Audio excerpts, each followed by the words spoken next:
Fala pessoal, tudo bem? Hoje a gente vai ver o que o notebook para trabalhar, jogar e estudar devem ter para merecer o seu dinheiro, porque notebook o preço aumentou nos últimos meses, né, por algum motivo. Então a gente vai ver quais são os quesitos que você deve prestar atenção na hora de comprar cada um deles. E nós vamos acabar percebendo também que todos eles têm um quesito em comum que você não pode esquecer, então...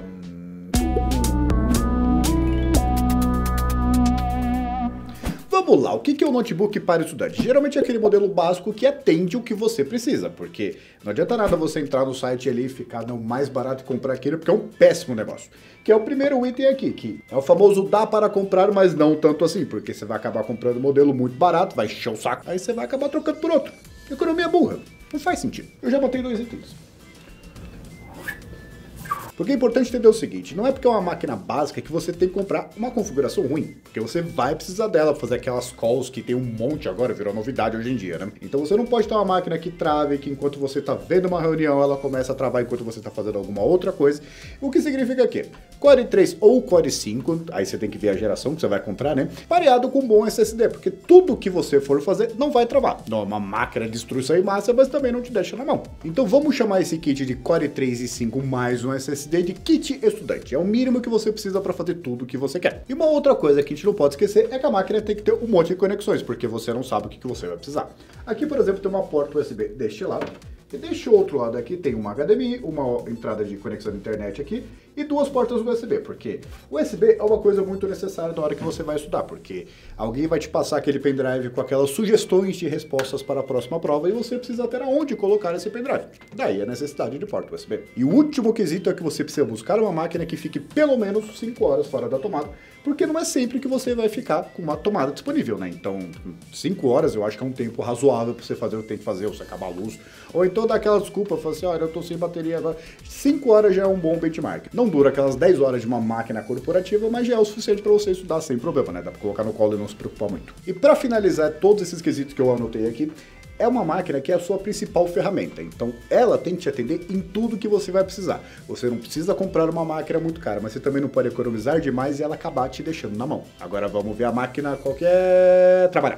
Vamos lá, você vai comprar uma máquina de trabalho, o que você deve buscar? Máquinas para trabalhar não necessariamente precisam de gráficos muito poderosos, então você pode buscar um processador um pouco mais recente, um pouco mais atualizado, que tenha gráficos integrados bons, porque você não vai usar muitas coisas gráficas, você não deveria pelo menos jogar durante o trabalho, então você não precisa de um chip muito poderoso nesse aspecto.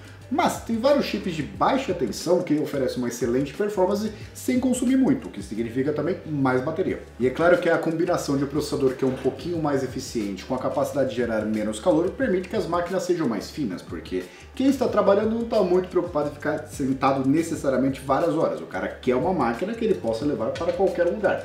E, inclusive, essas máquinas devem ter também muita bateria, porque não adianta nada você estar lá trabalhando e morre. Não é assim que máquinas de trabalho deveriam se comportar. E no caso da tela, os notebooks devem trazer uma tela Full HD, porque você vai abrir várias coisas ao mesmo tempo. E inclusive você, geralmente nesses tempos agora, tem uma call ali que você está fazendo junto com a planilha que você está fazendo, porque virou uma coisa muito moderna hoje em dia. As pessoas elas não fazem reunião para discutir o orçamento, elas fazem calls para discutir o budget. E a combinação de uma máquina para trabalhar junto com uma vestimenta de acordo permite que você fale o português. Então, esses dois elementos criam um ambiente de trabalho não necessariamente só no escritório, mas na sua casa. Você pode, como eu, por exemplo, estar muito bem vestido, mas estar de bermuda. Tentei usar chinelo, não deixaram, mas permite que você tenha essa experiência em casa. É o famoso home office. As pessoas só veem daqui para cima, correto? E outros aspectos também incluem um teclado que é mais confortável e geralmente conta com retroiluminação. Além do touchpad que é um pouco maior, um pouco mais preciso, porque você não necessariamente precisa de um mouse, né? Isso aqui, por exemplo, é cenográfico. Eu pedi para não colocar, mas colocaram, porque esta máquina aqui já faz isso. Mas as pessoas insistiram. E juntando tudo isso também com SSD, porque quem está trabalhando não gosta de ficar perdendo tempo esperando as coisas acontecerem. Você abre a máquina e tudo já tem que estar funcionando, que é o ambiente de trabalho que você vai ter tanto no escritório quanto em casa. E é o mesmo cenário do notebook para estudar. É um elemento que vai permitir que os outros funcionem mais desafogados, um pouco mais relaxados. E máquina de trabalho tem não só SSD, mas como todos esses quesitos. Na hora que você vê uma máquina de trabalho, você vai entender o que eu estou falando. E agora que já é de noite, já estudamos, já trabalhamos, vamos jogar. E vocês vão ver que a máquina de jogos tem algumas características que nós já vimos também.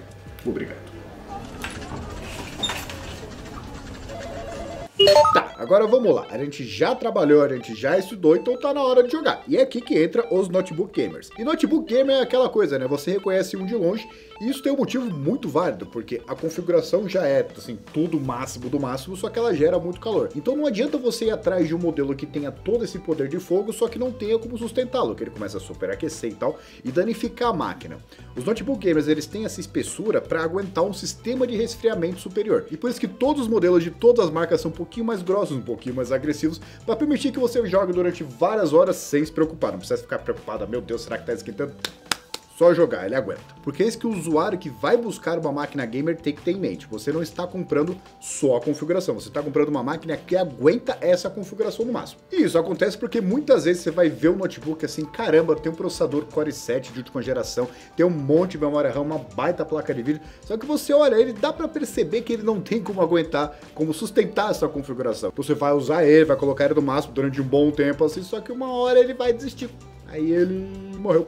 Então você tem que procurar uma máquina que tenha não só a configuração, mas como sustentá-la. Então mais do que correr atrás de um Core i7, série H, uma placa de vídeo de última geração e tal, você tem que buscar o modelo que aguente essa configuração no talo.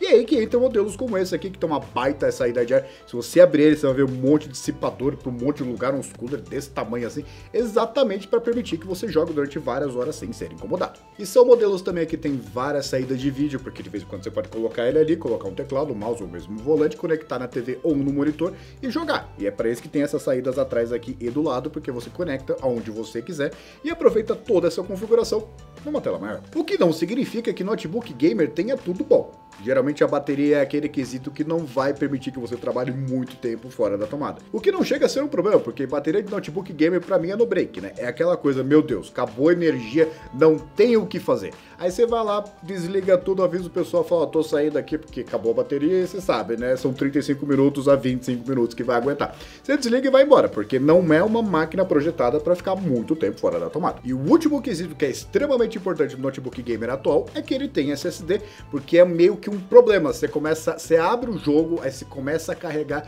e demora, e demora, e demora, e um SSD resolve esse problema. Você não vai ter aqueles tempos de loading que são insuportáveis. Mano, eu quero jogar, eu não quero ficar olhando pra tela. Carrega, 62... 63. Não, o SSD permite que você carregue o jogo muito mais rápido e na hora que você vai ler uma próxima cena, você não tem aquele tempo de espera todo. Ele permite que toda a configuração, que já é muito poderosa, trabalhe com mais tranquilidade, fique mais relaxada. Porque é aquela coisa, né? SSD dá FPS? Não. Só que também ajuda você a ficar mais tranquilo na hora de jogar. Você pega, liga e você não tem que ficar esperando minutos e minutos. E nada como um bom SSD para resolver esse problema. E é isso. Como a gente viu, todos os modelos, tanto para estudar, quanto para trabalhar, quanto para jogar, devem ter SSDs porque não importa muito a configuração. O SSD vai ajudar todos eles. E aí não interessa muito se é um Core i3, se é um Core i5, se é um Core i7, tem 4, 8, 16 GB de memória RAM, placa de vídeo integrada, placa de vídeo dedicada. O SSD é o que faz tudo isso funciona muito rápido. E aqui embaixo a gente vai colocar uma lista com um monte de modelos feito com uma curadoria bonitinha que você vai lá e quem sabe você não encontra o seu próximo notebook. Então, dito tudo isso, até a próxima.